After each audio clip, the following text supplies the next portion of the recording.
Second harmonic generation is a process where we take two photons, both of frequency omega, and we combine them in a nonlinear material such that photon A and photon B go in at frequency omega, and out comes a photon at 2 omega, which we'll call photon C.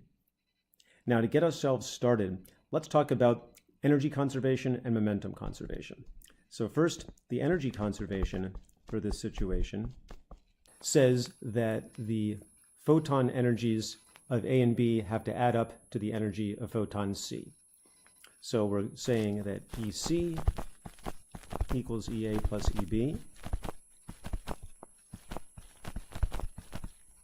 And since we know that photon energy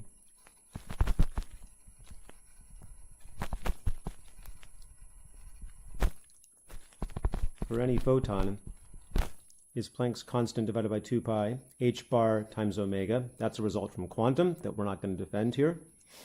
That means that since each of these terms, E, C, EA, and EB, are an h bar times the corresponding omega, and the frequency of A and B are omega and the frequency of C is 2 omega, that means that h bar times 2 omega equals h bar times omega plus h bar times omega. That's the energy conservation rule. And that's nothing more, if you cancel out the h bars, 2 omega equals omega plus omega. That just recapitulates what we said up here, that photons go in at frequency omega and come out at frequency 2 omega. More interesting is the momentum conservation. Now, another result from quantum is that photon momentum equals h bar times the wave vector of the. So momentum conservation in this case means that the wave vector of the photon C, the produced photon, has to equal the vector sum of photon A's momentum plus photon B's momentum. Again, I've left out the h bar in this expression down here because it's common to all terms. Now, in general, adding two vectors A and B to get a vector C, that makes a vector triangle. And so there's an inequality now if we take the length of one side of that triangle.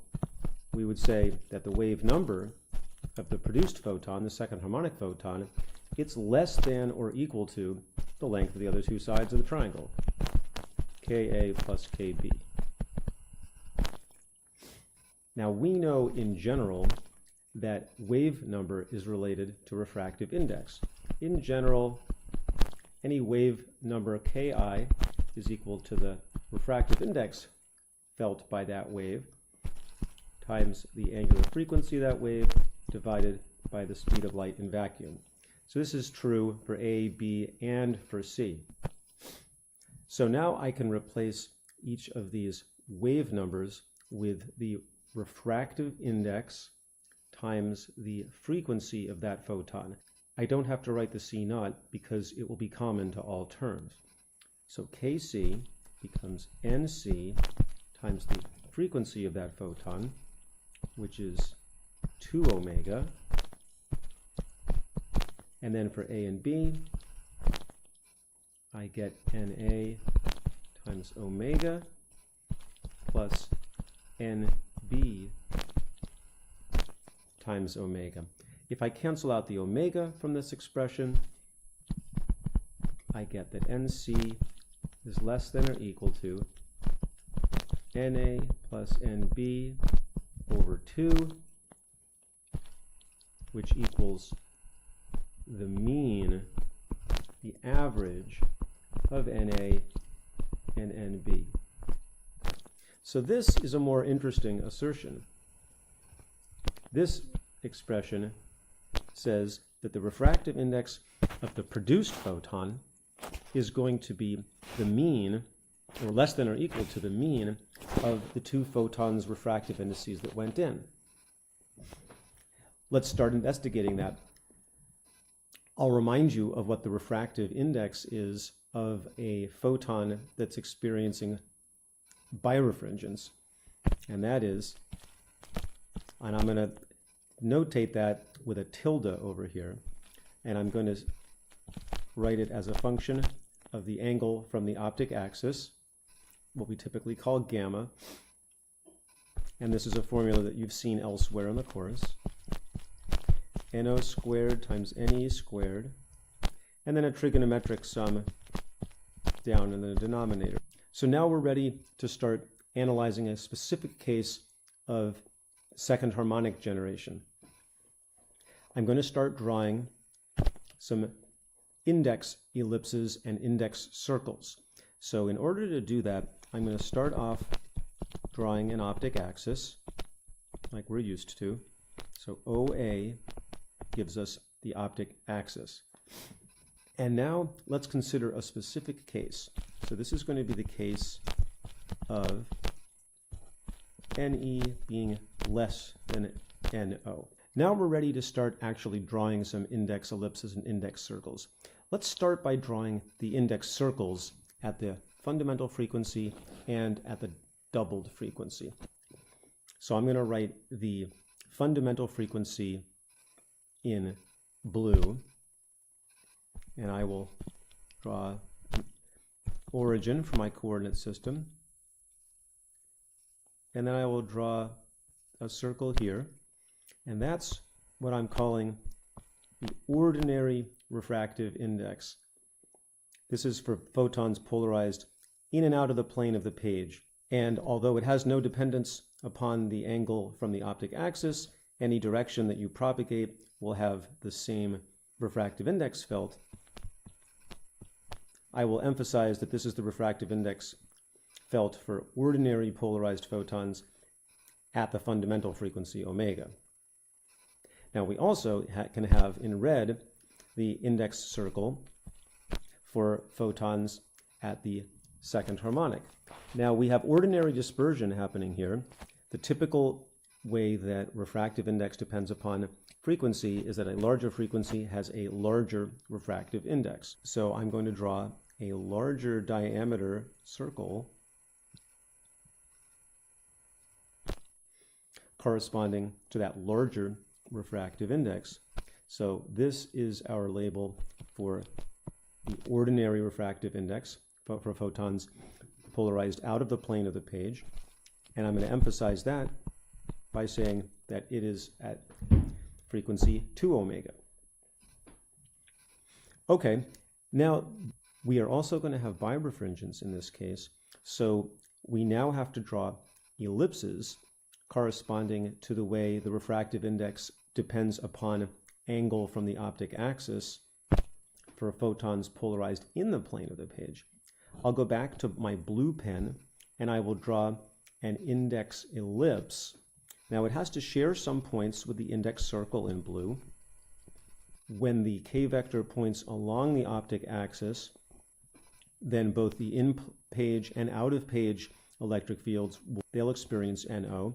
So this is a point that the ellipse touches the circle, and this is a point where the ellipse touches the circle. So I will draw a sort of exaggerated ellipse. And then we will also have an ellipse at the second harmonic.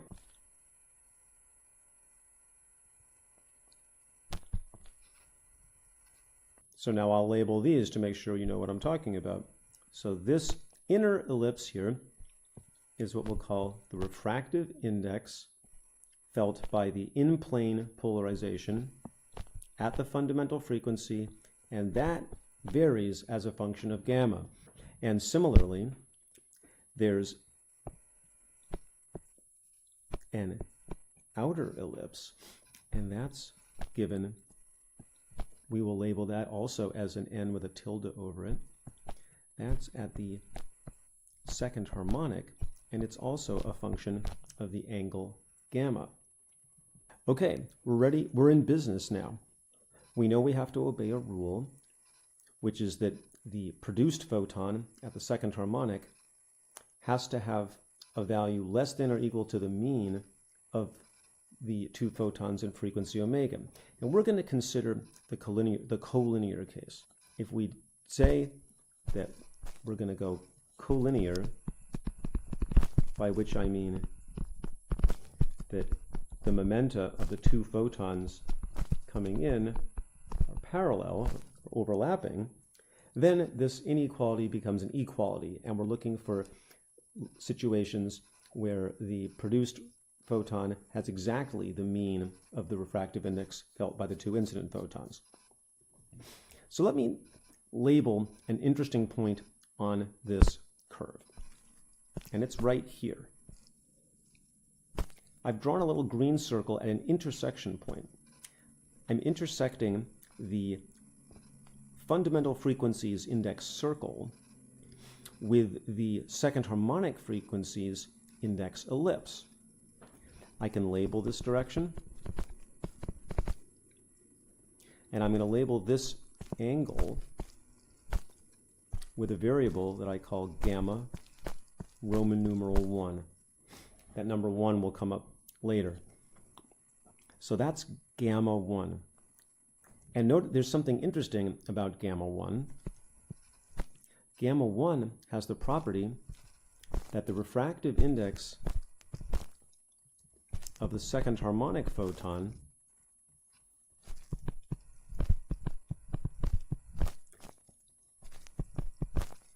equals the mean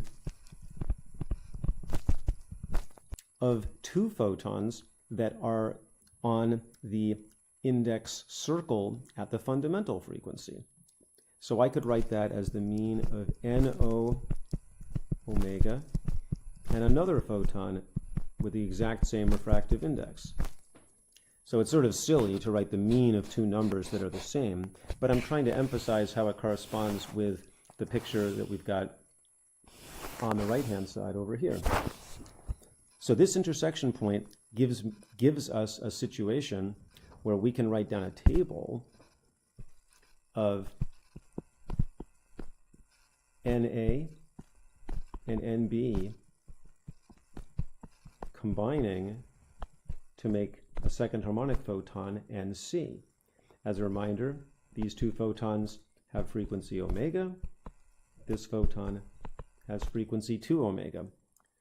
At this intersection point right here, I have two ordinary photons in blue experiencing refractive index such that this would be an ordinary photon plus another ordinary photon, and they can produce a red ellipse value. They can produce an extraordinary photon, an in the plane of the page polarized photon with polarization type E.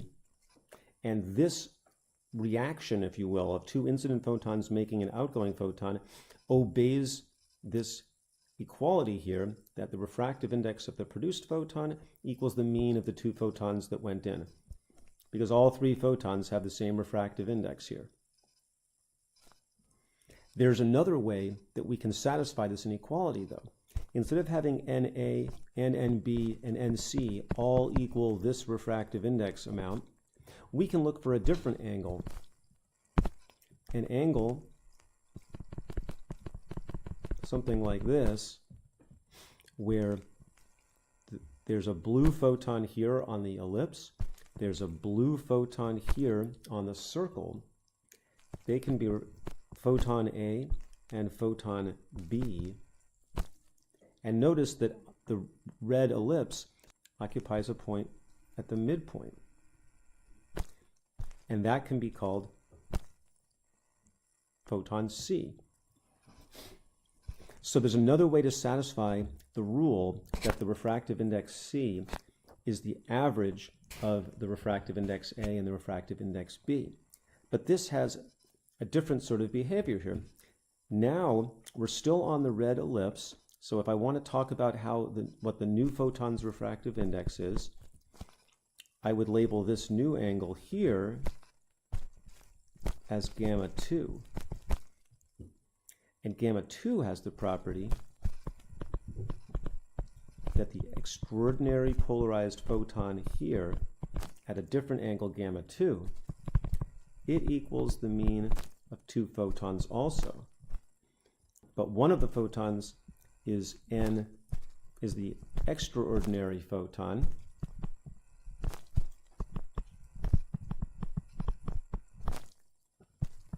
and only the second photon is ordinary.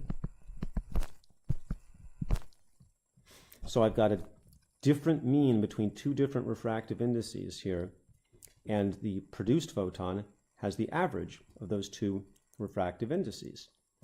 What does that look like in our table down here? Well, this first entry that I had, corresponded to angle gamma 1 at angle gamma 2. I now have an A photon, which is extraordinary, polarized in the plane of the page. I have a B photon, which is ordinary, and the C photon that's produced is still extraordinary.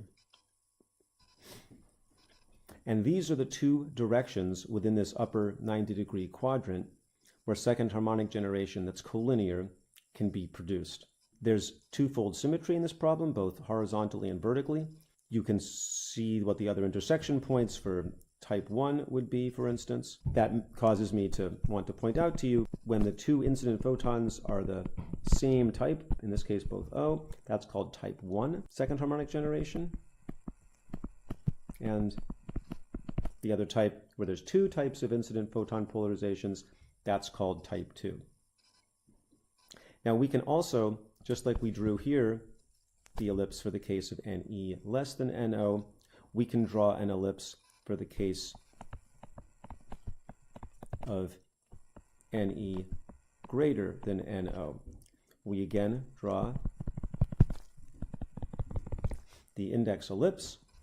We again draw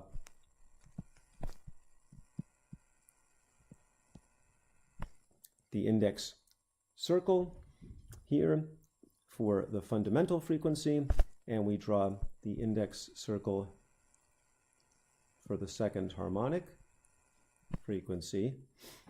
But in this case, the NE is greater than NO, so the index ellipse at the fundamental frequency is going to have a profile, if I draw it in an exaggerated way, kind of like this. Again, it must touch the index circle of the fundamental at those angles like it did before, but now it extends out sideways like that. And similarly, there's going to be an ellipse for the second harmonic that goes out like this. We play the same game as we did before. Where is the intersection point in the upper right-hand quadrant? Notice that instead here the intersection point was the fundamental circle intersecting the second harmonic ellipse. Now we have the blue fundamental ellipse intersecting with the second harmonic index circle. So we've got an angle here. Here's our new gamma 1 for this case. And in this instance here, for gamma 1, we have both of the incident photons in blue will be extraordinary because they're on an ellipse. And the output photon is on this red circle. Circles correspond in this diagram to ordinary photons. So notice that for the type 1 second harmonic generation in this case, we have the opposite. We have two E photons give you an O photon. So two photons polarized in the plane of the page produce a photon that's polarized out of the plane of the page. Where is the type 2 generated? Now we look for a place where the red circle has a value, so that would be photon C. It looks like at about this angle. I have a photon C here, which is midway between the refractive indices of a photon A and a photon B. Notice that photon A is on a circle, so this angle gamma 2 is going to have the first photon be ordinary, the B photon is going to be extraordinary, and the output photon C is going to be ordinary. And this is the angle gamma 2. So let's summarize our findings here. We find that there's type 1 and type 2 second harmonic generation that's possible in either scenario, as long as the ellipses are eccentric enough. And we find that all four sort of reactions are possible. So we can either have two O's, two E's, or a mixture of one of each. And we can produce E's or O's. And this is what you need to know about second harmonic generation.